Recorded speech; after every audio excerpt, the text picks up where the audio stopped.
కాశ్మీర్లో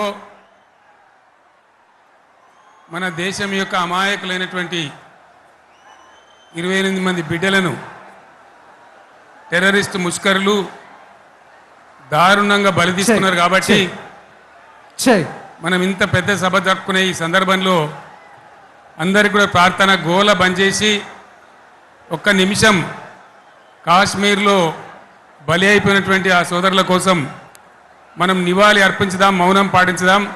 ఎక్కడి వాళ్ళు అక్కడనే దయచేసి మౌనంగా ఉండాలని విజ్ఞప్తి.